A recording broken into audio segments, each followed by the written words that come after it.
Ég búin að vera að kíkja hans á því svona þessa dagana, búin að vera að sjá því í ráðherran. Hvernig var að leika, ég maður segja, spilltan stjórnmálamann? Þetta var bara mjög gaman. Ekki? Jú. Þetta var svona, þetta var svona saman súrraður íhaldsmaður af gamla skólanum. Fannst eitthvað að sjálfu þér í honum? Jú, það er alltaf eitthvað að sjálfu mann í öllu sem maður gerir, sko. Nei, mér fannst svona, hann var svona svo einstrengingslegur, sko. Já. Og en hafði samt svona ákveðna veikleika. Hvernig að bregða sér? Ég er búin að tala við Ólaf Darraðina og svolítið að tala þetta hvernig væri að leika illmenni eða einhvern svona og það svona, hann sagði stundum að hafa vorið smá hræddur að finna sjálfan sig í því en hvernig þú út að leika eitthvað sem kannski mjög ólíkur þér? Hvað gerir til að setja þig í hlutverkið? Maður auðvitað tínir bara allt til sem að maður hugsanlega getur náð í, sko, hvað sem það úr bókum, bíómyndum, sjónvarpi eða úr lífinu sjálfu og svo leita maður bara inn í sjálfan sig og úr þessu smíðar maður karakter. Já. Þannig að auðvitað maður búin að fara í gegnum hansi svona stóran pakka í gegnum tíðina, þannig að það er svona eitt og annað sem að auðvitað styður mann í leitinni. Þannig að gegnum marga. Hverjir áttu þér ykkur uppáhaldskarakter sem þú hefur leikið? Hann var erfitt að segja, sko, þetta er svona það er oft eins og leikara kannski svara það sá karakter sem ég er að leika þá stundina, sko. Já, einmitt. Það er náttúrulega yfirtekið dálítið lífið en auðvitað hafa þið misjöfn áhrif á mann, sko. Og já, ég á einhverja nokkra sem eru standa manni svona hjarta nær. Já. Einhverju sem getur nefnt? Já, ég leik nú í góðri sýningu sem heit Abel Snorko býr einn sem ég og Arnar Jónsson leikum 1998. Það sama ár leik ég Lenna í Mís og menn og fyrir nokkrum árum leik ég í leikiti sem heitir Rautt. Þá leik ég Rothko, listmálara. Vorum bara tveir í því, ég og Hilmar Guðjónsson. Og svona á undanförnum árum þá vorum við að leika Ríkharð III. Ég leikið þar Hastingur var hann kallaður og svo vorum við í Vanja frænda í fyrra og leikið gamla kallinn þar og þannig að þetta er svona svo náttúrulega hef ég verið mikið í söngleikjum líka. Söngfiðlarinn á þakinu og Vesalingana og var í Superstar og Ég heyri það á þér núna þegar þú ert að nefna allar þessa karakter að það er greinilega bara sá sem þú ert að leika hverju sinni. Já, maður er náttúrulega að reyna að leggja allt sem maður á í hvern og eitt karakter hverju sinni, sko, en auðvitað eru þeir, sko, mis svona djúpir og það er einhvern veginn þannig að svona það sem fer dýfst, það er svona einhvern veginn situr aldrei í hjartarótunum. Þó að það er einhvern veginn öðruvísi heldur en kannski komedían sem maður minnist sem einhvern veginn, það var óskaplega gaman. Einmitt. En hvernig er það maður að leika á sviði og maður er að leika ef sýningi verður mjög vinsæl og þú ert kannski að leika eitthvað í 200. skiptið eitthvað. Man lítur að þurfa að nota einhverja taktík til þess að fara ekki að fá rosalega mikla leið á því að leika þetta hlutverk einu sinni enn, eða hvað? Það er erfiðast að leikarinn gerir, það er að endurtaka. Einmitt. Og það koma að það fyrir líka eftir hvernig stykkin eru, stundum er alltaf bara ótrúlega gaman að koma að þessu og ég vil þó að sé á hverju kvöldi, þetta er bara, auðvitað er þetta svo vinna sem þú mætir í. Einmitt. Og svo fer þetta eftir viðbröðunum líka, ef að salurinn er mjög skemmtilegur og góður, þá bara verður starfið helmingi léttara. Já. En auðvitað hafa komið tímabil þar sem maður hefur verið í sýningu sem hefur gengið og þetta er kannski ekki alveg uppáhald sýningi manns. Ég nefni engin nöfn, sko. Nei. Ég hugsaði þetta, sko, þetta hlýtur að vera svolítið sérstætt, sko, Getur ímyndað sér þessi rosa gaman þegar það er búið að vera að æfa og púsla og svo kemur frumsýning og svo aftur, en síðan þegar þetta fer að vera mjög vinsælt það lítur að síga stundum að sí. Já, það gerir það. En þá þarf maður að beita að því maður er náttúrulega proffi, þá þarf maður náttúrulega að beita bara sinni kunnáttu og getu og reynslu til að láta það ekki taka sér niður. Er þetta eitthvað þegar að ég velti fyrir mig þegar það er að kenna leiklist, í leiklistaskólum? Þetta eitthvað sem er farið í? Já, þetta er, þú veist, og svo náttúrulega þjálfast þetta og maður getur heldur ekki boðið sko félagunum og kollegunum upp á það. Einmitt. Vinnufélagunum, þú getur ekki, þú verður að bera þetta með sjálfum þér og kyngja súru og harka þér og býta á jaxlinn. En það er tvo, sko. Það er væntanlega mismikið, en er ekki stundum þá líka þannig að þið eru þá jafnvel að improvisera eitthvað til þess að bara stimulera hvort annað? Jú, sko stundum. Í sumum sýningum er það ekki hægt og eiginlega má ekki, vegna þess að það getur svona raskað öllu, skilur við út að leika til dæmis í sakamála leikiti þá getur ekkit farið að spinna neitt mikið við þess að áhorfandinn hann má ekki fatta hver morðingin er, skilur. Þannig að í stundum er það þannig að þú mátt ekki hreyfa mikið við hlutunum, sko, bara til þess að senda ekki vitlu skilaboð út í salin. Akkurat. En þú veist, ef maður er að leika kómík og ef það er gamanleikur og það er meira frelsi þar í raun og veru, sko. Þú leikið, þú varst að fara yfir hluta þessum karakterum sem þú leikið í gegnum tíðina, þeir eru orðnir margir og fjölbreyttir. Er eitthvað sérstakt, að því sumir leikarar kannski festast í að leika bara kómík eða meira bara drama eitthvað. Er eitthvað sérstakt svið sem að þér finnst svona, sem þú getur sagt að vera þitt uppáhalds? Það er voða erfitt að segja, sko, það er náttúrulega, þú veist, þetta er einhvern góð leikrit eru höfðu alltaf til, sko, leikara, svona vel skrifuð og sagan er flott og persónunar eru vel skrifaðar og það verður gaman að glíma við þetta og stundum eru leikritir svo vel skrifuð að maður bara krossa sig og bara vonast þess að maður geti náð þessu almennilega, sko. Og svo eru auðvitað önnur verk sem er ekki eins svona vel frágengin en hvað meinarðu þegar þú segir að þessi það vel skrifað að þú var krossari til að Já, bara vegna þess að, sko, við getum tekið dæmi að leikiti sem ég var að nefna hann á það sem heitir Rautt sem maður sem heitir John Logan skrifaði og hann sagði sjálfur frá því viðtali að hann hefði reynt að skrifa ljóð, hann reyndi að skrifa prósa hann segi ég bara geta ekki það er bara, ég er alveg glataður í því eina sem ég get gert almennilega það er að skrifa sko díalóga það er að segja leikrit og kvikmyndahandrit og þegar hann skrifa Rautt þá flytur hann inn til vinar síns sem var myndlistarmaður í New York og fekk að búa hjá honum í 6 mánuði vegna þess að hann vissi að ég vissi ekkert myndlist og ég þurfti bara að fá að vita allt myndlist og hann var tilbúin að dæla í mig upplýsingum og ég fekk að kynna mér hvernig þeir vinna, hvernig þeir hugsa og allt þetta og ég framhaldi að því skrifa hann þetta frábæra leikrit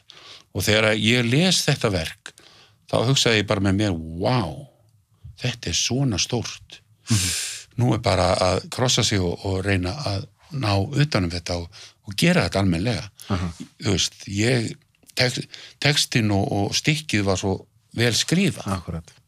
Þarna finnst mér konur í skemmtilega umræðu sem ég held kannski svona leikmenn velta ekki oft fyrir sér þegar að leikari fær handrit í hendur. Já. Tengir hann strax við hvernig þetta verður þegar þetta er komið á svið? Nei, ekki þannig sko, en það er oftir talað sko að fyrsta upplifun þín af því að lesa verkið, þess að samlesturinn svo mikilvægur, að þegar þú lest verkið þá verður þetta fyrir hughrifum, tilfinningalegum og andlegum og sálarlegum og það er eitthvað sem snertir þig, segjum að við sem að tala flott dramatískt verk, þá það er eitthvað sem snertir þig mjög djúpt og bara við það að skynja þetta í fyrsta sinn. Og ég hef oft upplifað það sko að svo æfum við og sýningin er frumsýnd, svo kannski á 10. sýningu, þá upplifi ég nákvæmlega það sama og ég upplifi á samlestrinu. Þannig að stundum er eins og ferðalagið sé í raun og veru sko leiðin að þeirri tilfinningu sem þú fékkst við það að skynja verkið í fyrsta sinn. Nei, skilji. að því ég bara einhvern veginn að hugsa þegar ég hef lesið bækur sem snerta mig mjög sterkt, ef ég væri leikari þá lítur að vera einhvern veginn, það lítur að hjálpa manni ef maður hefur þau hughrif frá byrjun, þá lítur það að hjálpa manni við að vera einhvern veginn betur tengdur þegar maður að gera þetta allt saman, sko. Og þetta alveg svo með komedíuna, sko, þegar mikið hlegið á samlestri, allir hlæja alveg eins og brjálaðir af einhverjum ákveðnum köflum í verkinu. Svo kemur æfingatímabilið og þá verið að fara í stöður og hjakka og djöflast og gera hlutina og allir hægt að hlæja af því að meðan verið að vinna þá svona dempast hláturinn akkurat. á hverjum tíma. Svo fer tjaldi frá og sýningi fer á stað. Svo byrja fólk að hlæja á sama stað og leikhópurinn hló á samlestri. Þá allir voða glæðir. Þá vita þeir, sko, þeir hefðu að þetta upplifunin var tiltölulega rétt. Akkurat. Og þetta einmitt þetta er svolítið kannski eins og tónlistarmaður sem að reyna að ná í sömu tilfinningunni eins og þegar hann var að semja lagið og hann þarf að performera þetta aftur og aftur og síðan áhorfendur alltaf upplifið í fyrsta skipti, sko. Já. Þetta svo skáldið sem gekk alltaf með minnisbókina með sig, svo fekk hann hugmynd og hann þreif upp pennan og skrifaði niður strax og hann myndi ekki týna hughrifunum. Ég þekki það. Já. Ég geng alltaf, hvort sem að bara hugmyndir almennt. Ég verði alltaf að nóta þetta hjá mér, annars þetta bara farið, sko. Já, því að þú veit aldrei hvenær þetta dúkkar upp. Og það nú það, sko. Þú vaknar bara á nóttunni og já, nú veit ég hvernig ég á að gera þetta. Já, það hvað það? Þegar heilin í manni, þetta gerist oft allavega hjá mér gerist þetta rétt fyrir svefnin, þegar ég fæ svona allt í þunni, nú skil ég allt, svona augnablik. Já. Það nú tími sem er mjög vanmetinn, sko. Tími rétt fyrir svefnin? Já, bara svona, eins og Davíð Stefánsson orðaði það, styggið ekki vökum, en þetta nefnilega mjög merkileg pæling vegna þess að Caruso, frægi tenorsöngvarinn, var náttúrulega í stöðuri vinnu og stöðuri rútínu og stundum ef hann þurfti að læra nýtt lag eða 2 fyrir þegar hann þurfti að vera með tilbúin daginn eftir þá las hann músíkina yfir, sko, upp í rúmi bara, nóturnar fór bara í gegnum svona rúllaði tónlistinni af því að hann náttúrulega var að læsa á nótur og gat nánast heyrt þetta allt fyrir sér. Svo fór hann að sofa daginn eftir þegar hann vaknaði þá kunni hann lögin. Þannig að undirmeðvitundin vinnur líka allan 24/7. Mér langar að tala meira við tónlistinu á eftir, eða svona söngin, en við erum byrjað að tala sko listir almennt, svo bakkaðist tilbaka, var það alltaf, langaði þið alltaf að vera leikari? Eða var það tilviljun að varst leikari? Eða eru til eitthvað tilviljunar að segja? Ég veit það ekki, sko. Það var allavega á mínu heimili, móður mínu tónlistakennari og mikið af fólki minni þetta eru tónlistamenn, bróður minni píanóleikari og frænkur mínar eru Margrét Magga Pálma og Ólöf Cecilia og ég var í symfóníunum, þetta svona talsveit mikið í kringum mig og þótti óskup eðlilegt, þetta svona smiður í fjölskyldunum, að vera allir smiðir eða múrarar og Akkurat. Mamma náttúrulega var tónlistakennari, þannig að músíkin var alltaf svona allt líkjandi og bróður minn æfði sig frá þegar var bara 6 ára gamall. Og ég hafði gríðarlega gaman að því að sko bæði að syngja og lærði á gítar þegar ég var 14-15 ára og svo tók nú eftirhermu tímabilið við, sko. Og þá var einn ágættur vinur mér sem sagði, þú átt bara að verða leikari, sko.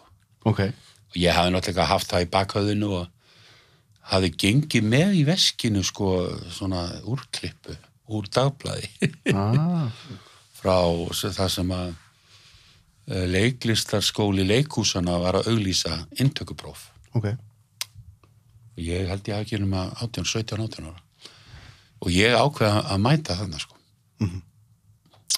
Og þetta var leiklistarskóli leikhúsana. Þetta var svona millibils ástand á milli þangað til að leiklistarskóli ríkisins var stofnaður sem verður síðan listaháskóli. Já. Og svo kem ég þarna alveg grænn blautur bak verun í þessum fræðum öllum og sitt og að bíða bara og fólk að streyma að og inn og og ég sé hérna Gísla Rúnar og Júlla Brjáns og Eddu og fullt af fólki sem var orðið mjög frægt á þessum tíma og ég svona smátt og smátt bognaði bara. Nú? Já, sá allt þetta fólk og svona eftir einhvern 10 mínútur korti þá laumaði ég mér út. Hættir við? Ég hætti við. Ég bara misti kjarkina það á þessu augnablik. Og var það fræga fólki sem ég leti missa kjark? Já, það var bara, mér var ekki. Ég held að það var líka ágætt fyrir mig að hafa ekki farið sko á þessu augnabliki. Heldur að það ekki komist inn? Ég veit það ekki, ég efast það, ég hugsaði aldrei út í það. Ok. En svo fór ég 3 mánuð seinna sko. Ok. Þegar nýji skólinn var stofnaður. Tók 3 ára að safna kjarknum? Eða hann var ekki, sko, hann kom til, þetta var fyrst, við fórum minn bekkur, fyrsti árgangurinn sem tekin formlega inn í nýja ríkisleiklistaskólan sem var stofnaður 1977. Ok. Hvernig var ríkisleiklistaskólinn? Já, þá var hann komin á fjárlög og þá var komið húsnæðið og þá voru komið kennarar og námskrá. Skilur þannig að þá var þetta komið í fast móta form og það var blásið í inntökupróf fyrir alla þá sem sóttu sko. Hvernig var það því, sko, unga fólki sem að læra leiklist í dag, að það kannski komið með ákveðna fyrirmyndir Íslendingar sem eru jafnvel orðið þekktir í útlöndum og heimurinn búin að minnka með internetinu. Hvernig var þetta í þessa daga? Þú ert búin að nefna þarna nokkra sem að létu þið bogna, frægt fólk. Hvað sá fólk fyrir sér þegar það fór að læra leiklist? Var það að komast í leikhúsin eða? Það var ekkert hann að ræða þá sko. Þú veist, það var Þjóðleikhúsið og leikfélagið og svo voru þetta svona smiðjur sem voru starfandi, svona Alþýðuleikhúsið og sem starfaði nokkuð mörg ár og leiksmiðjan og svona hópar sem störfuðu fyrir utan leikhúsin og þú veist, þetta tímamót var verið að gera eina mynd á 10 ára fresti, sko, Rauða skikkjan og Morðsaga og Einmitt. Og ég man bara 1979 þegar ég í skólanum, sko, þá var svo regla uppi að við máttum ekki koma fram opinberlega fyrir eftir 2 ár. Í sumarfríi eftir annað ár máttum við koma fram opinberlega. Og þetta var regla sem var sett á í Skandinavíu og hún náttúrulega skilaði sér hingað til Íslands. Þannig að fólk mátti ekki vinna við iðnina sína í 2 ár eftir námi? Nei, ekki með að varst í skólanum. Þetta helgaðist að því sko að það hafði verið á undan hjá leikhúsunum í þessum leiklistaskóla leikhúsana og kannski meira þar á undan. Þá gátu leikhúsin dálítið gengið í sko bekkina og kannski 10-12 manna bekkur og það vantaði aukahlutverk og statista og þá voru svona nemendur sóttir í þessi hlutverk. Kannski 5 úr einhverjum bekk og þau héldu áfram að leika. Hinir 5 sem ekki fengu að vera með, þau urðu aldrei með. Ég skil. Þannig að þetta var svona hugsa sem þannig að nemendurnir fengju tækifæri til að þroskast. Og svo var nemenda leikhús á 4. árinu og þá komu leikstjórar og leikarar og aðrir og sáu hvað fólki gat sko og hvað það var að gera. En svo var þetta tekið af þegar Ingmar Bergman sagði það einhvern tímann að þetta hefði verið tóm skissa að gera þetta að svona kötta alveg á samskipti leiklistaskólana við leikhúsin og þá var þetta leyft upp á nýtt af því að hann sagði það. Já, ég skil. Hann verið svona authority í þessu. Hann hefði verið svona authority í þessu. Já, Svíarnir voru dálítið svona fóru fyrir í bæði í pedagógíunni og svona. Svona þeir voru í farabróti. En hvernig það búið að vera að því að þeir leikarar sem ég hef fengið hérna í viðtal eru svona talsveit yngri og hafa verið styttri sem þú. Hvernig það búið að vera að vinna sem leikari í öll þessi ár á Ísland? Þú ætla búin að vera að gera ýmislegt annað líka, við komum betur en á það eftir. Þetta lítur að bölva harkarinn að lifa þessu. Er það ekki? Jú, það náttúrulega verður bara að segjast eins og það hefur auðvitað hjá leikurum þetta í raun og veru það að þeir þurfa að vinna fjórfalt.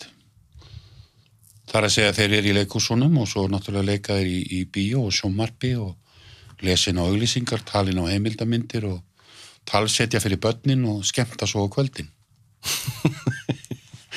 Já, þetta bara, þannig hefur þetta verið og ef maður var svo lánsamur að geta borið þessar kápur allar á öxlunum, þá einhvern veginn hefur maður haft það af, sko. Já. En er ekki mikið af hæfileikaríkum leikurum sem þú hefur hort á í gegn tíðina sem hafa síðan brendað og fara að gera eitthvað allt annað? Jú, alveg ofboðslega sorglegt og dapurlegt og margir góði vinir mínir og það bara þyngri en tárum taki, sko. En því miður þá bara þá þetta töff. Já, þetta er svipað eins og ég sé í fjölmiðlunum, sko. Það er gífurlega mikið hæfileikaríku fjölmiðlafólki út allan bæ að vinna eitthvað allt annað en fjölmiðla á Íslandi, sko. Já. En talandi með þessar skikkjur sem úr að tala eða kápur, hvað kallar þetta? Kápur? Skikkjur? Já, bera margar kápur. Að þú hefur nú verið ein kápan, þú hefur nú verið meira með hann en margir aðrir. Það er talsetja og lesa inn. Og við verið með rödd sem er búin að fara í allra kvikinda líki. Já. Svo náttúrulega lærði ég að syngja í 7 ár 2 ár hjá honum Sigurði heitnum Demens sem kendi mér gríðarlega mikið. Og svo var ég hjá Kristni Sigmundsson í 2 ár að læra og svo meira og meira, þannig að það nýttist mér líka rosalega mikið. Bara svona að ég skildi hafa rödd og geta sungið og þar lendi fekk ég vinnu í söngleikjónum og það mikið og gegnum tíðina og jável enn. En svo hafði ég náttúrulega einhvers konar, ég hafði tóneyra og svona eftirhermu gáfu. Þannig að ég gat nýtt mér það líka þegar við vorum að eins og talsetja, teiknimyndir og slíkt sem ég hef gert gríðarlega mikið að í gegnum tíðina, hefur nú minkað núna í seinni tíð, sko. Og þannig að já, það byrjaði með smjattpöttunum, sko. Smjattpöttunum, spýtunum, nú er ég að hugsa, hvernig varst það að tala inn á fyrir smjattpöttunum? Alla. Já, sönglögin líka. Smjattpattar, burtflúðu fljótt. Þetta, nú fæ ég nostalgíu. Já, þú hefur verið Smjattpattarnir voru í minni æskur. Já. Smjattpattar.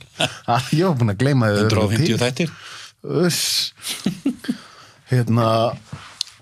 En finnst þér eins og þessi eftirhermu pæling sem þú varst að tala að þú hefði byrjað og hún hafi þá nýst þér þegar þú varst að koma inn í þetta?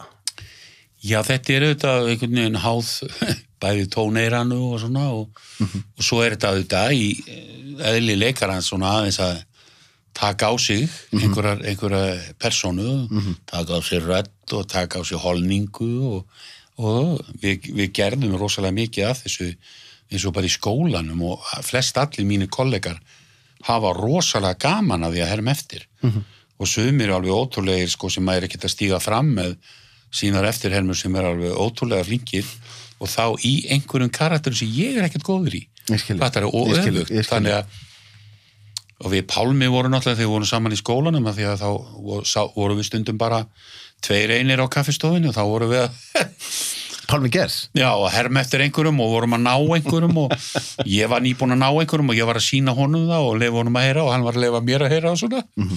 Og svo bara það er allir farnir í tímamar og við rökum út og glemdum okkur í þessu.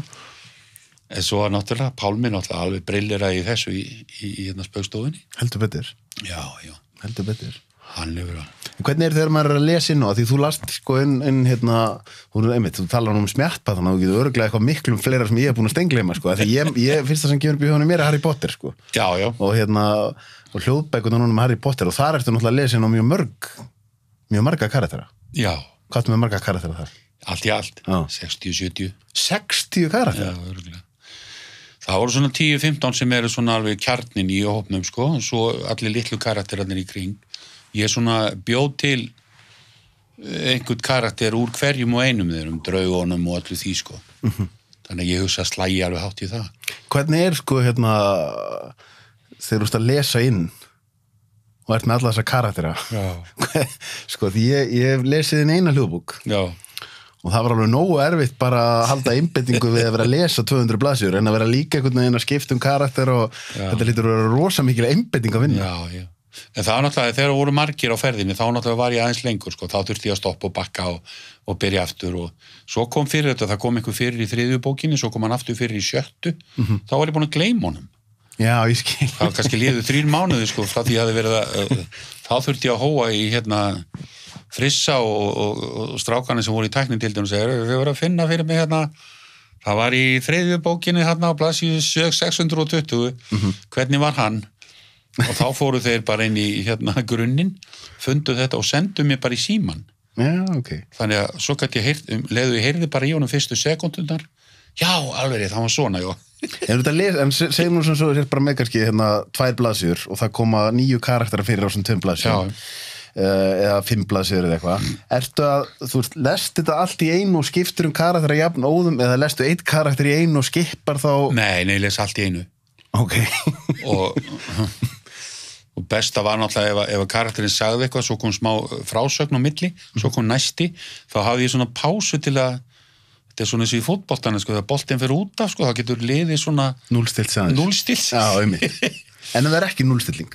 Þá gat það runni saman. Það var líka, svo var það dagsformið, sko. Stundum var maður í svaka stuði og gat alveg látið þetta flæða alla í einu. En ef það klikkar eitthvað og þú ert að lesa þetta allt aftur og... Nei, það er ekki þannig, þú klikkar á bakkaru. Á bakkar aðeins, já. Þú notar svona klippir og svo ferðu inn aftur. En kemur ekki fyrir að þú þarft að bakka kannski verið að lesa 3 karaktera og bakka og lesa 3? Jú, það var ýmislegt sem að naut út af borðinu og ég fekk í hausinn og þurfti að gera aftur, sko. En það var samt ekki mikið. Ég var mest að... Ég náttúrulega, maður er vanur svona langklaupi, sko, í þessu. Maður hefur æft sýningu sem tekur 7-8 vikur og svo sýnir maður hana í 2 ár, skilurðu. Þannig að maður þekkir bogan. Þannig þegar ég sá, sko, allt höfundaverkið, Harry Potter, þú veist, 4200 blaðsíður. Og ég held að hlustunatíminn séu, ég man ekki hvað 210 klukkutímar. 210 klukkutímar? Mér minnir það, já. Það er sko svona 200 blaðsíðna bók er svona 5 klukkutímar eitthvað? Já, þessar bækur og sko stærstu bækurnar eru 800 síður, sko, milli 700, 800, 600. Það voru svona bilu 400 upp í alveg tæplega 800 síður, sko. Hvað er það margar? Það eru 7. Þannig að þetta er ekkert minna en þrekvirkja, við erum búin að lesa þetta allt inn. Hvað varstu lengi að þessu? Sko allt í allt var ég heilt ár. Ok. Og þetta er auðvitað unni, sko, eins og afi minn kendi mér, sko, að 1 míla byrjar á 1 skrefi. Rétt. Þannig að, sko, ég skrifa undir samning og svo er sett upp, sko, framkvæmda áætlun. Ef við töfum svona bara, svona eins og þetta sé, ég að fara að reisa blokk eða eitthvað, þú veist, að þá hefur ákveðin tíma til undirbúnings og svo hefur ákveðin tíma í lestur, svo hefur ákveðin tíma í pásu, þá hvernig næsta bók byrjar, vegna þess að bókin er hlustuð og þú þarft að mæta aftur og leiðrétta. Og í svona stóru verki þá er kannski 200-300 villur. Af því að þú gefur bara, ég setur bara á fulla ferð og leikur og lest. Þú veist að þetta kemur hvað sem er tilbaka. Þannig að í þessu tilfelli þá mátti hvorki muna í eða á, sko. Það mátti ekki muna neinu, ekki einu orði. Það var að vera allt nákvæmlega eins og það er í bókunum. Akkur er það? Er það eitthvað höfundaréttamál eða eitthvað? Ég hugsa nú að það sé vegna þess að bókin er náttúrulega öll skönnuð inn og ég les hana af iPad og í framtíðinni, og það eru þetta dett alltaf meira og meira inn, þá kemur rafbókin til með að vera mjög stór þáttur. Já. Þannig að sko, þú getur raun og verið hlusta á bókina og séð textanum leið. Já, ég skil. Ég var þetta að pirraði með þetta alltaf fyrst, sko, mér var þetta alveg ferlega erfitt, sko. Svo þegar ég fór að hugsa þetta svona til enda, hvernig, þá sem já, þetta er svona alveg frábært, sko. Svo er þetta þarna inn á netinu, for the rest of my life. Einmitt. Eða miklu lengur en það. Og þetta er þá allavega rétt. Akkurat, hárrétt. Skilurðu, og svo getur fólk hatt skoðun á því hvernig þetta er gert. Það er alltaf þannig. En hvernig er þetta öðru sem mörg önnu vinna að væntanlega, þú lest ekki 8 klukkutíma á dag? Nei. Er þetta ekki 2 tíma rispur kannski? Jú, 2,5 tími stundum en maður var í fínu stuði, sko. það er líka bara það fellur á röddina að vera í stúdíu í svona langan tíma, allt í einu maður orðið bara dálítið svona, sko. Já. Þú veist, maður vill hafa svona sama, svona klang í röddinni. En stundum voru slæmi dagar og stundum góði dagar, sko. Þannig að ég setti mér bara fyrir, sko. Þetta er bara, ég ákvað líka að lesa ekki allar bækurnar áður ég fór í þetta. Ok. Bara til þess að þetta væri svona skemmtilegt og spennandi fyrir mig líka. Einmitt. Og ég hafði aldrei séð myndirnar, sko. Nei. Þannig að þetta var bara upplifun og spenna. Ég las 50 blaðsíður, ég las þetta fyrstu bókin alveg fyrst. Svo las ég 50 blaðsíður daginn áður ég fór í upptöku. Svo mætti ég upptöku og mér varst gaman. Ég skil þig.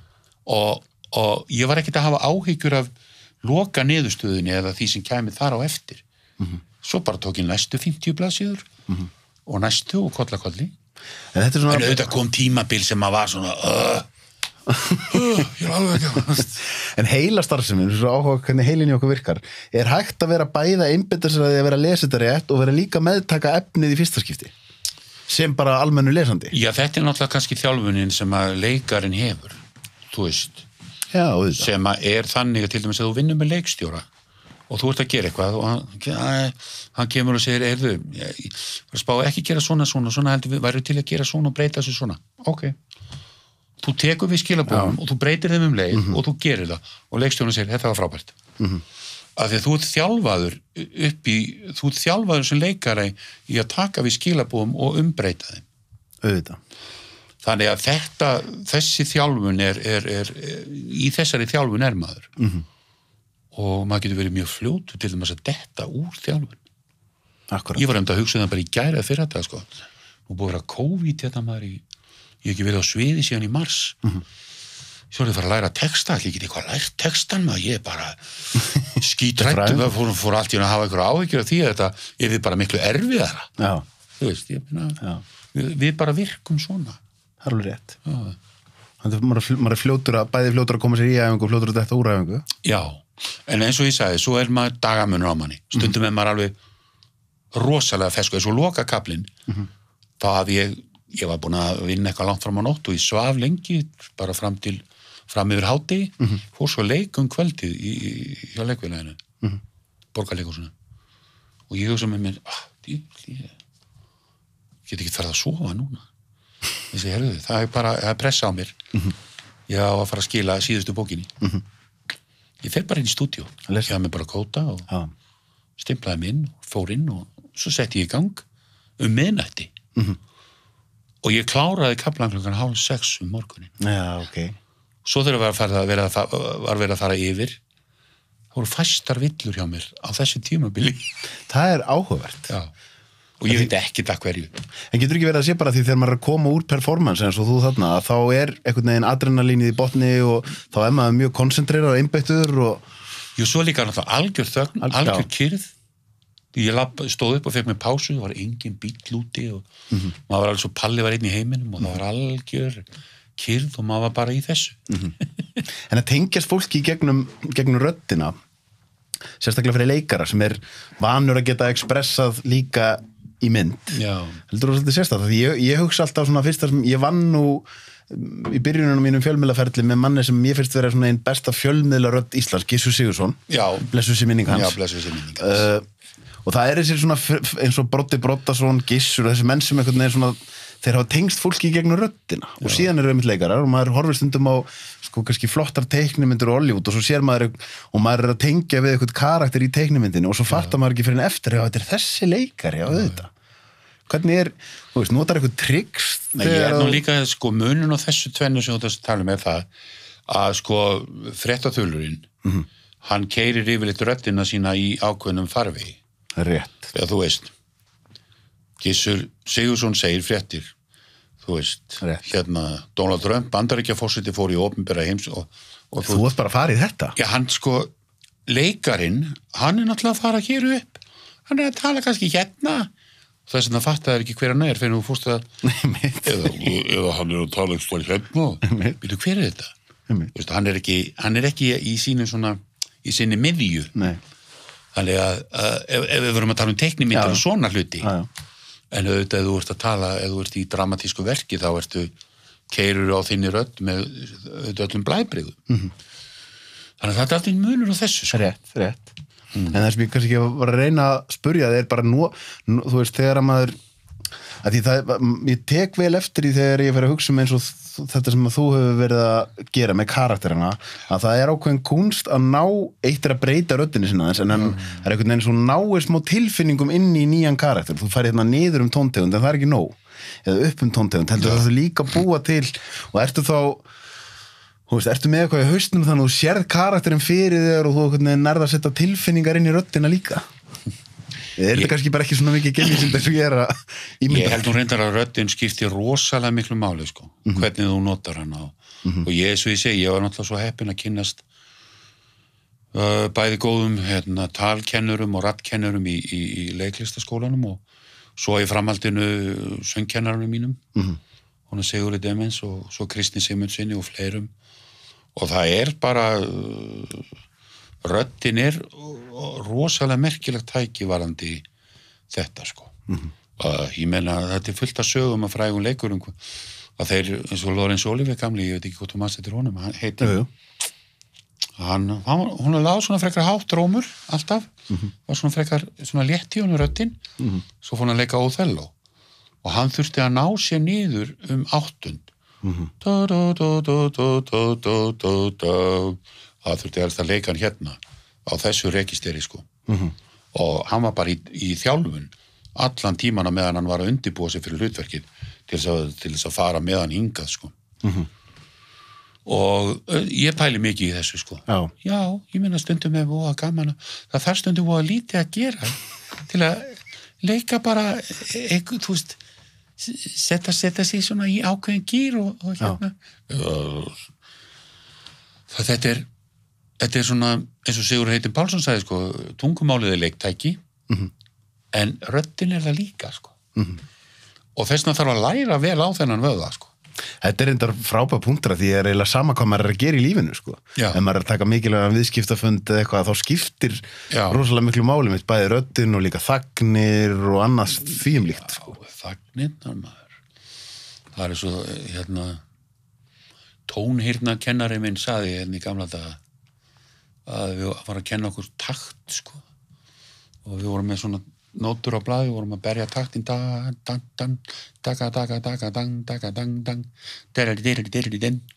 nei sagði Pétur blessaður Heitin, þetta var ekki rétt þetta var góðu skáldskapur sagði hann og mikið gleyma þögnunum sagði hann vegna þess að þagnir eru eitthvað það mikilvægasta sem hefur verið skrifað í músík það er rétt ef það er ekki þagnir þá væri bara hljóð það er rétt þannig að þögnin er jafn mikilvæg og textin og tónnin sko. Tók eftir þessu, ég var að hlusta á einmitt erlend podcast bara núna í gær og þá hann reyndar það er sko þriðji frambjóðandinn til, ég veit ekki hvort þú veist það, veit þetta ekkert margir, það er þriðji frambjóðandinn að bjóða sig fram sem forseti Bandaríkjanna sko. Það er rapparinn Kanye West en það bara fer ekki mikið fyrir því, en hann var í viðtali og hann ásennilega ekki næga peninga til að fara í þetta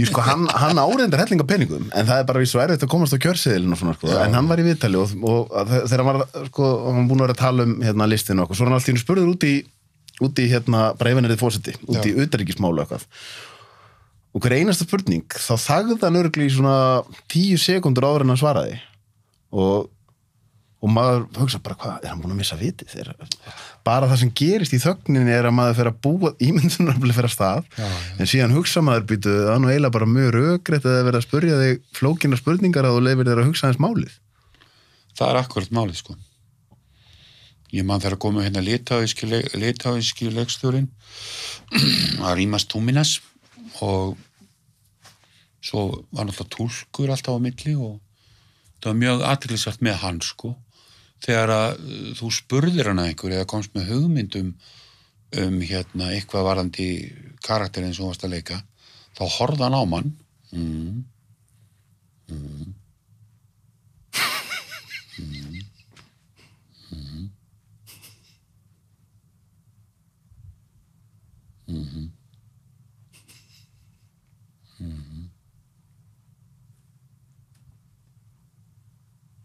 Nét. Svo sagði hann nei. En Og með þennan svip. já, vegna sem að, þetta var alltaf mjög alvarlegur og maður fann að það sem maður sagði við hann tók það inn og hann hugsaði það. Það var ekki bara afgreitt, nei, það ekki svona, þú veist það. Einmitt. Hann tók það inn, já. Fór alveg í gegnum það, sko. Já. Og svo sagði hann, nei, við þurfum þetta ekki. Svo kom rökstöðningun á eftir. Við þurfum þetta ekki út af því að það sem gerist þarna á eftir, það gerist svona, svo gerist þetta og svo gerist hitt og ok, þá var maður búin að fá svarið. Þetta er svona eitt af þessu sem ég velti fyrir mér hvort að því það stundum svona eins og froskurinn sem hittnar sko smám saman í pottinum þar til hann bara deyr, en ef það er þið sett strax heitt vatn þá stekkur hann upp úr, að heimurinn er búin að vera að hraðast en það er að gerast það hægt að við tökum jafnvel ekki eftir í sko og ég velti stundum fyrir mér hvort að allt sé orðið dálítið mikið hraðara núna en það var bara kannski fyrir 30-40 árum. Mér finnst stundum sjá að mamma mín notar eiginlega ekki internet og mér finnst stundum verið í ákveðnum hægagangi og ég hugsa já, vorum einu sinni öll svona. Hún man hluti og það er einmitt eins og með röddina og þetta, við erum farin að held ég almennt að vera með kannski talaraðar, aðeins minni þagnir. Já. Maður sér þetta mjög vel til dæmis á kvikmyndum. Fyrir nokkrum árum var mjög merkilegu þáttur í sjónvarpinu þar sem að var verið að tala við kvikmyndarleikstjóra í Bandaríkjunum og fleiri varandi klippingar. Og Spielberg var einn af þeim sem var til frásagnar og hann tók dæmið að senu sem að hann hafði klippt og hann sagði fyrir 30 árum þá klippti ég þessa mynd eða þess að ákvað klippið og í þessari senu eru 20 klipp allt í allt, þetta var löng sena. Sonur minn sem er að læra kvikmyndagerð hann vill klippa hana 200 sinnum. Einmitt. Þannig að hraðin og hann vildi fá miklu meira spýtt í allt sko. Einmitt. Og þetta eru margt í fjölmiðlunum þannig að við kemumst ekkit upp með að vera í svona þætti á bylgjunni til dæmis eða á Rás 2 eða að því að það er ekki tími fyrir það. Nei. Og þetta er áhugavert að maður kannski yfirfærir þetta sem við erum að gera hér, podcast meðan við það sem er að gera kannski hefðbundum fjölmiðlum, að það sem gerir svolítið að þetta podcastform kemur eiginlega sem mótsvar við því að það er að vera meira og meiri hraði, styttur og styttri tími og þá allt í einu öllum óvorum myndast allt í einu markaður fyrir að fólk sé að eiga klukkutíma, 2 klukkutíma spjall og fólk nennir að hlusta á þetta. Já. Og þá hugsa maður það sama, þetta var ég persónulega þegar ég horfa á bíómyndir að því fleiri myndir sem koma það sem þetta gengur allt út á tækniprellur og rosalega hrattklipp, þá fyrir maður að vera bara rosalega mikið til í allt í einhverja mynd sem er bara með söguþræði og hún er svolítið hæg og einhvern veginn fjallar fólk. Já, einmitt. Og það eru persónurnar og sagan. Einmitt. Sem er alltaf einhvern veginn kjarnin í þessu öllu sko. Erum við ekki komin á stað þar sem erum eitt aftur að myndast svolítið eftirspurn?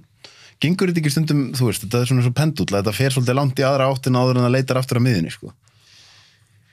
Jú, ég held að líka bara, frambúðið er ótrúlega mikið af alls konar efni, ég finn þetta bara á strákunum mínum, sko. Alltaf aldir upp í þessum hraða og hröðu klippum og hröðu leikjum, en þeir geta líka alveg dottið í heitt, sko. Einmitt. Og þetta er svona hlaðborð. Einmitt. Allt annað þegar ég var ungu sko, það voru 2 leikhús, það var Rás 1 og mann dreymdi eitthvað meira alltaf. Akkurat. Þetta var rosalega barátt að þau var að berjast fyrir Rás 2 og svo kom Bylgjan og Stjarnan og þetta voru bara vílík tíma að mótma. Alveg rétt. Það kom ný stöð bara og svo kolla vera bylta fjölmiðla lögunum og menn bara fóru á límingunum yfir þessu sko. Wow. Hugsaði til dæmis þessum við höfum oft hlegið þessu með þegar menn voru náttúrulega að mótmæla kanastöðinu á Keflavíkurflugvelli. Einmitt. Hún hefði svo gríðarlega slæm áhrif á unga fólki sko. Jú. Verið að horfa á kanan. Jú. Maður reynda reif sig upp á mótnana sko 5-6 ára og labbaði í næsta hús til þess að horfa á Roy og Rockes og Bonanza og hvað þetta hét allt sko. En svo bara líða 10-20 ár og það er allt alveg hreitt vaðandi alls konar fjölmiðlum og samfélagsmiðlum og Netflix og hvað þetta heitir allt. Er þetta í hvað segir að strákandinu sér gamlir? Þeir eru annar að vera 24 og hinn er 25. Já, að því maður er svona að hugsa einmitt, að við erum að koma í alveg nýjan mér stu stundum ennþá vera með þessu hugsun þegar það kemur á ungu fólki að það er hægt að halda ákveðnum upplýsingum frá þeim sem er algjörlega galin hugmynd af því að sko, það er bara allt þarna úti. Ég er hættur að reyna að segja svo syni mínum sem að býr ennþá heima hjá okkur sko einhverja fréttir. Einmitt. Hann segir bara að ég veit það bara. Algjörlega. Ég ætla að vera rosalega flottur og segja á nýjustu fréttir af einhverjum fótboltaleik hvernig hann fór í Bretlandi. Ég veit það. Það er bara svoleiðis. En veist þess að þegar tala með þetta með að ég var búin að gleyma þessu með Kana-útvarpi sko, en mér finnst þetta svo interesting pæling og sjónvarpi líka. Já. Að ætla að halda hlutum, mér finnst þetta svo eimistundum að þess að halda hlutum frá fólki sko. Þannig að eins og núna með fjölmiðlana með falsfréttir og eitthvað svona það er eitthvað sem ætlar að ákveða, þú veist, það má ekki þessar upplýsingar, það má ekki hinar, þetta er bara alltaf núti og eina leiðin er bara alveg fólk sem er nógu gott í að velja réttar upplýsingar. Já, en auðvitað er eiginlega fullt af fólki sem hefur gaman að því að búa til falsfréttir. Já. Þú veist, þetta er bara einhver götuskáld sem að búa til einhverja falsfréttir og setja eitthvað í loftið og ætlast þess að fólk trúi þessu sko. Þetta er eins og með Íslendingasögurnar, þetta er náttúrulega bara skáldskapur byggt á einhverjum munnmælum. En þú veist, það fullt af fólki sem tók þetta sem bara heilagan sannleika. Algjörlega. Sannur skáldskapur. Algjörlega. Já. En söngurinn? Já. Tölum aðeins sönginn. Þú lærðir söng í svona langan tíma? Já, ég náttúrulega byrjaði bara það var náttúrulega í leiklistaskólanum. Söngtímar alltaf 3 í viku, 2-3 í viku, öll árin. Og svo var ég náttúrulega ekki búinn með 4. ári þegar ég var byrjaður að læra hjá Demma, sko. Ertu með ástríðu fyrir söng? Þetta lá bara ótrúlega vel fyrir mér. Já. Bara að segja það alveg eins og er. Já. Og ég fór að læra bara að syngja íslensku lögin og þýsku lítinn og svo fór ég að taka einu ari og kolli, sko. Þannig að þetta vakt svona upp á sig.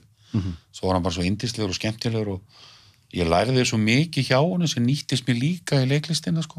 Hann var líka fantaleikari sjálfur, sko. Já. Hafði verið óperusöngvari og fekk svona eitthvað að herja einhver sjúkdómur á hann sem að berklar held ég að hafi verið, sko, sem að urðu til þess að hann þurfti svona að rifa seglinn, sko, sjálfur.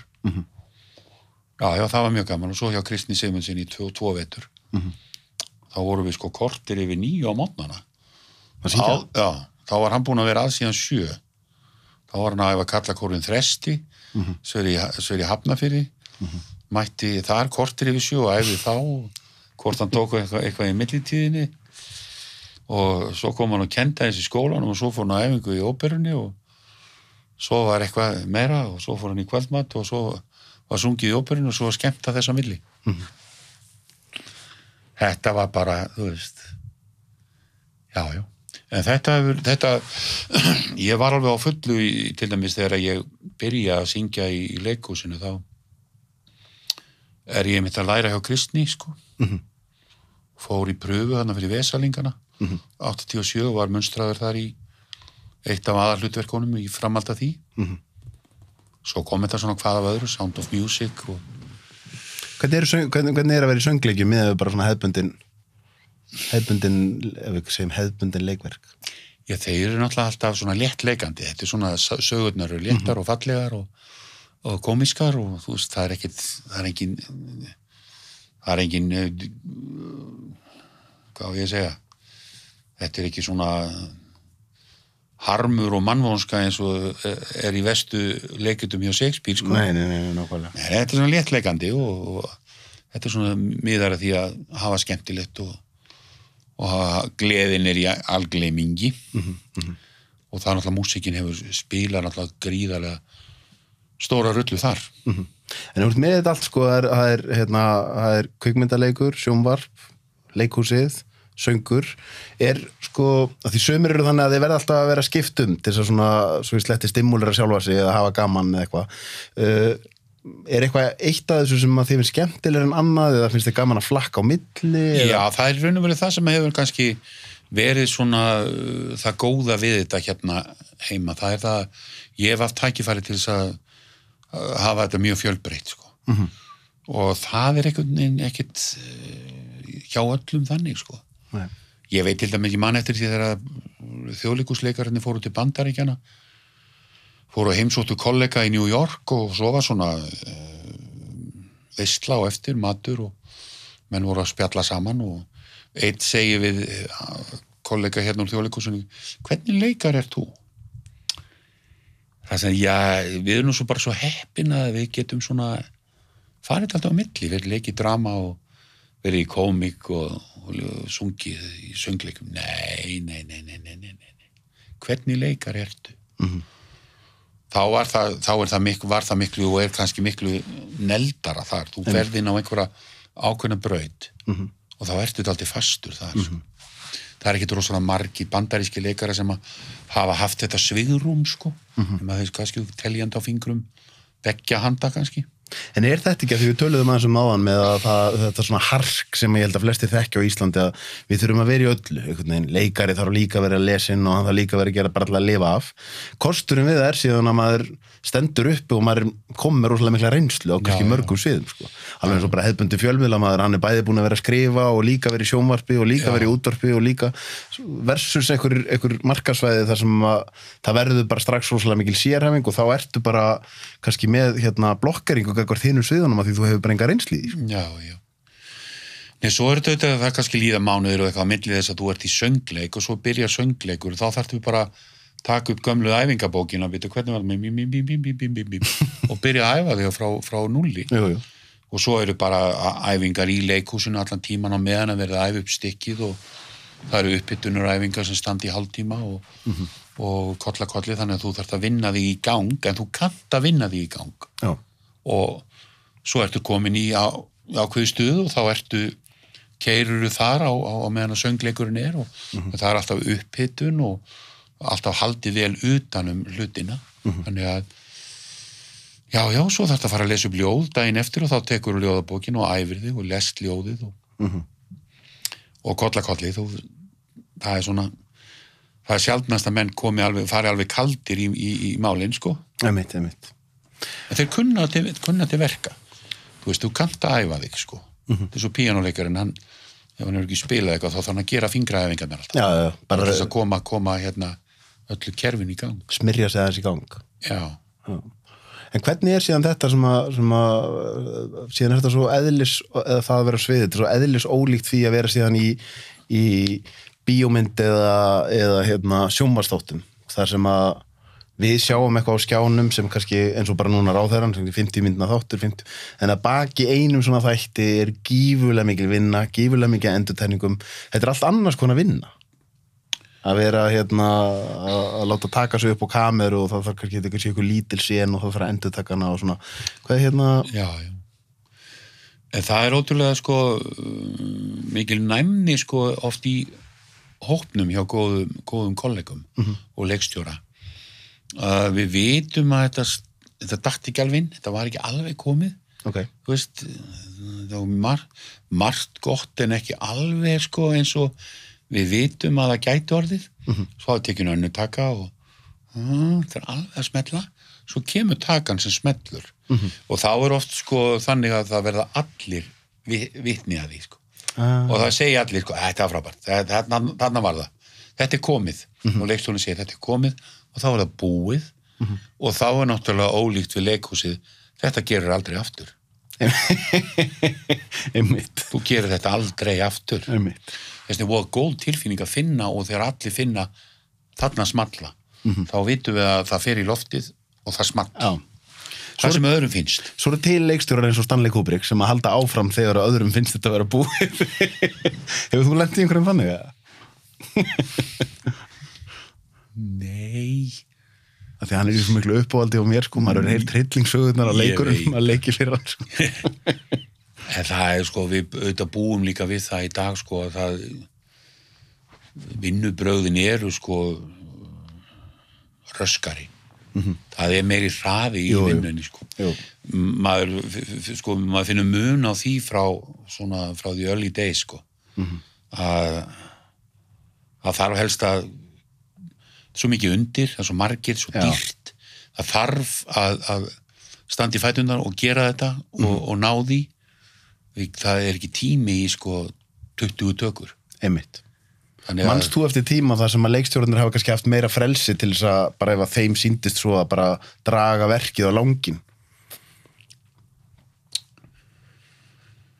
Nei, sko, það auðvitað það allir verið undir einhverjum aga með budgetið og það var auðvitað ekkert endalist að ná í auka peninga. Nei. Menn urðu að vera skipulagðir og allar deildir sko í dag, þetta meina að fólk svo skipulagt. Það allir með náma baki og kunna allir sitt fag í öllum deildum, frábært lið, vita alveg hvað eru búnir að fá allar upplýsingar með góðum fyrirvara og ekkert sem kemur rosalega mikið á óvart. Þannig að ljósadeildin, leikmyndadeildin, búningadeildin og kamerudeildin og allir bara vita nákvæmlega hvað verið að gera. Og það auðvitað þjappar öllum saman og þá þarftu minni tíma. Leikararnir kunna allt sem þeir eru að gera og leikstjónin veit hvað hann er að gera og svona. Þetta bara þau vinnubröð sem að raun og veru. Þetta búið að breytast mikið? Já, menn voru kannski aðeins svona meira glað já, spá í þetta. Það auðvitað þarf alltaf að spá og spekulera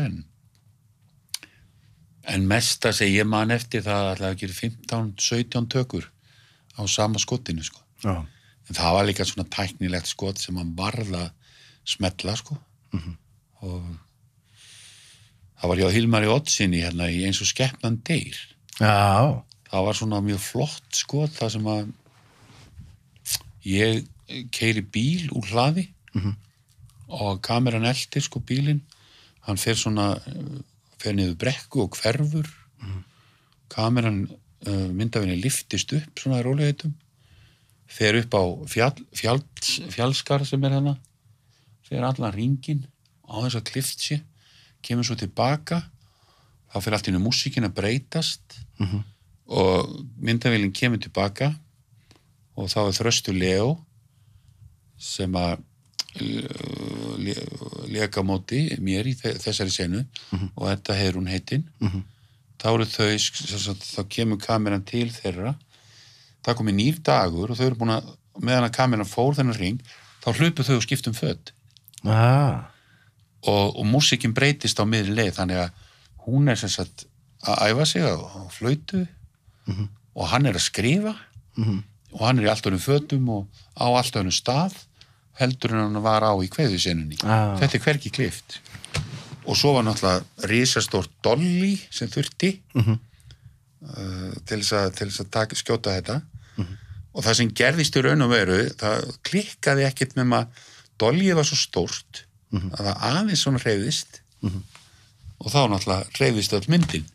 Þess vegna þurfti að taka þetta svona oft sko. 17 sinnum? Já. Það er rosalegt. Já, þú veist, svo þegar myndin er komin á 12 metra tjald eða hreyfist bara hálfan sentimeter þá bara eins og sé jarðskjálfti þannig að myndavéljum var að fara alveg á þess að það er nein truflun sko. Þetta var útskriftamynd hjá Hilmari þannig að hann hafði svona Ertu með ég man líka eftir ekki lagi hvaða lag var það aftur sem að Allur lurkum lamin sem að fylgdi þessari mynd já, sem Bubbi Mortens söng kom alveg heil plata líka eins og skepnan deyrt ég söng einhver 2-3 lög á þessu og Edda söng náttúrulega líka önnur sjónarmið ég man til því hver var önnur sjónarmið ekki, ég er nú reyndar ekki góð söngari en við erum búin að tala Gissur Sigurðsson blessuð sé minning hans og Edda Heiðrún heitin þú lentir í atburði sem að náttúrulega bara eiginlega öll þjóðin stóð með þér þegar að þú misti konuna þína já hvernig er að reyna að finna æðruleysi eftir svona atburð þar sem að í raun og veru þetta er drukkin ökumaður sem að keyrir á okkur? Það tók náttúrulega langan tíma sko. En þú veist, þetta hefst náttúrulega undanum einhvern veginn og já, það var það eru 32 ár síðan markeraði þegar þú getur hort á þetta núna úr svona þegar það liðir svona langt, sérðu að þetta hafi markeraði að breyttir sem einstaklingi? Það er erfitt fyrir mig að segja það. Örugglega hefur það gert það á einhvern máta og lífið verður náttúrulega breytist og það hvernig það breytist, ég veit ekki hvernig maður á eiginlega útskýra það sko. Nei. En það tók tíma að svona vinna sig út úr þessu. Þetta var djöfulegt. Já. En svo kynntist ég ungri konu. Við giftum okkur 92 og erum gift enn og eigum 2 stráka. Þannig breyttist það náttúrulega líka. Já, akkurat. Langar svolítið að spyrja, ég spyr fólk oft svona lokum eftir allan þennan feril og alla þessa reynslu og allt sem maður gengið gegnum. Hvað ef þú verður að gefa sjálfum þér ráð, segjum að værir 18-19 ára og myndir nú taka mark á þínum eigin ráðum, komið með alla reynsluna sem þú ert komið með í dag. Hvaða ráð myndir þú gefa sjálfum þér? Sjálfum mér? Já, að því gefnu að þú myndir hlusta á. Já. Þín eigin ráð. Já, það er náttúrulega eins og Gísli heitinn Halldórsson sagði, ég get alveg bara vitnað í hann. Það er að leggja sig allan fram. Vera duglegur að vinna í því sem maður fær í hendurnar og leggja sig vel fram við allt sem maður gerir. Af því að auðvitað getur maður fengið upp í hendurnar hluti sem að kannski er ekkit alveg í stöku uppáhaldi hjá manni til að byrja með. En maður má í raun og veru aldrei láta það sko afvegaleiða sig. Af því að ég held að maður eigi alltaf að hugsa fyrst og fremst sem listamaður. Ég er að gera þetta, ég þarf að læra þetta, gera þetta, kunna þetta, ég legg þetta svo á borðið fyrir aðra og ég get ekkit verið að bjóða þeim upp á sjálfan mig þannig að ég hafi eitthvað kasta til höndunum. Rétt. Skilurðu. Þannig að það er að vanda sig, vera duglegur og eins og Gísli blessaður sagði við mig, Jói minn, það er bara eina sem maður getur gert. Það er að leggja sig allan fram. Það er mikið til í því. Já. En þá ætla ég að spyrja að því þú nefndi gagnrýnendur. Hvernig er þá að vera búin að leggja sig allan fram og fá slæman gagnrýni? Þá hugsa maður, þeir vita ekkert hvað er að tala. Var það alltaf þannig? Nei. Auðvitað. Það kemur með reynslunni að ná að hugsa þannig, en fyrst þegar þú fyrst slæma gagnrýni. Já, maður tók það rosalega nærri sér, sko. Hvað las ég að Jón Viðar hafi skrifað eitthvað til hann? Já, hann skrifaði í þegar við gerum Don Juan 1995 með honum Rímas Túminas, litáíska leikstjóranum. Sem hafði þegnirnar. Já, og hafði alveg gríðarlega áhrif á okkur sem unnum með honum. Algjörlega bara einstakur maður sem rak hér á fjörur. Og ég man bara þegar gömlu mennirnir, sko, Gunnar Eyjólfsson og Róbert Arfinsson og þeir voru að hlusta á hann, sko, náttúrulega í gegnum túlk, þá bara lyftust þeir í sætunum svona. Og Gunni sagði, ef ég hefði nú fengið svona leikstjóra fyrir 25 árum, þeir voru á rosalega hrifnir af honum, sko. Og þá fór hann mjög dýra leið með Don Juan og þetta kollvarpaði stikkinu daldið. Og hugmyndin hjá honum var svo að það væri raun og veru, sko, hann væri svona gamall lover og hann væri líka listamaður, hann væri ástríðumaður og þegar það væri ekkert slíkt í boði, engin list og engin ást, þá var hann eiginlega bara slöknað á honum, sko. Þú veist, það þurfti eitthvað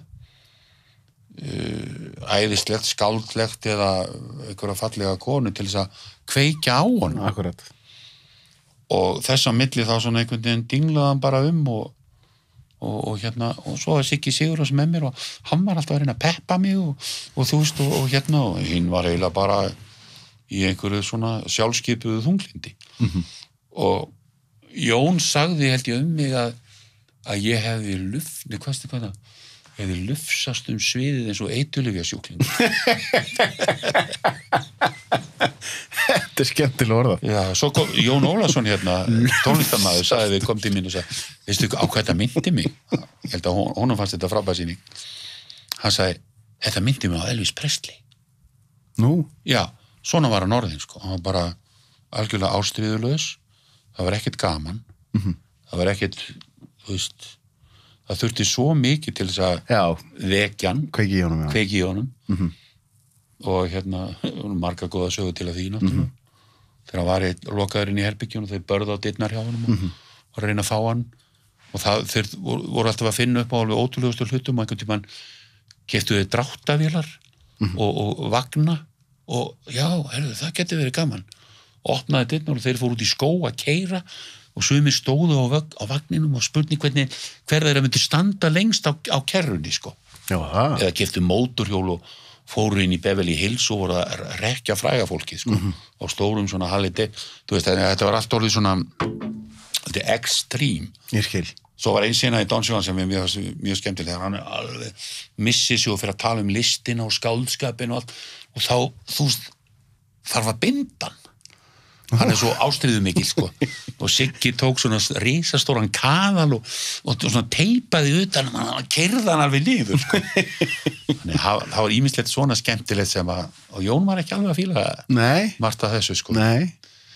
En Jón kendi mér nú hérna í leiklistarskólanum og var alveg frábær kennari og hefur alltaf auðvitað bara haft sína skoðanir. En að því mér finnst þetta vera þetta frábær skilabóð, sko, að því að jafnvel þó maður fyrst, sko, sinn, kannski maður gerir eitthvað og gerir sitt allra besta og síðan fæði maður eitthvað gagnrýni sem er slæm, að þá tekur maður það með næri sér en á einhverjum punkti náttúrulega kemst maður á þann stað að hugsa að eina sem ég get gert er að gera mitt besta og síðan bara slepp ég tökunum að því og ef það var ekki nógu gott, þá get ég allavega sagt, heyrðu, ég gerði mitt besta, sko. Já, ég gerði mitt besta og hérna ég gerði það sem fyrir mig var lagt svo menn bara ekki sammála því.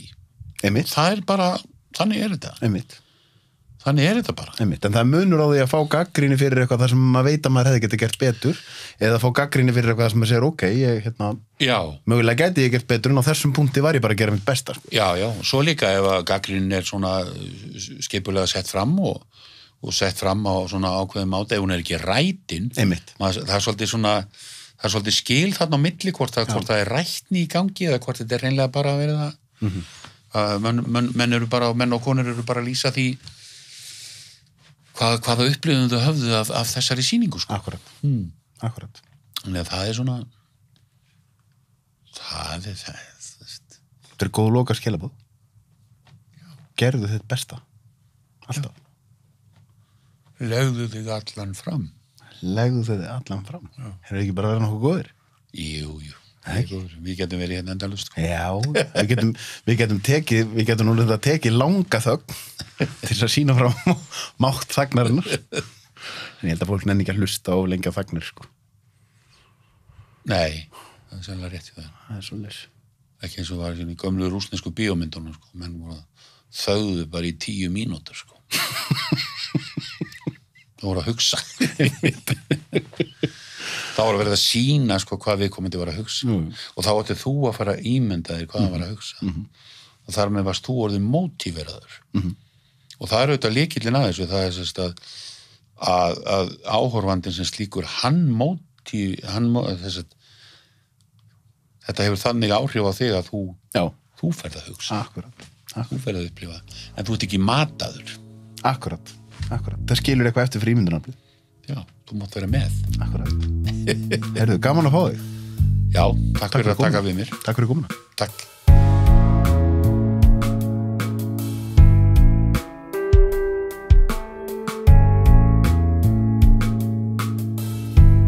Takk æðislega fyrir að horfa og hlusta á þættina mína. Ég kann ótrúlega mikið að meta það. Það eru þetta þið sem að gera það að verkum að ég get verið að halda áfram að gera þetta og mig langar að biðja ykkur, það verið rosa vel þegið að subscribe hér á YouTube rásina mína eða á Spotify eða podcast appinu.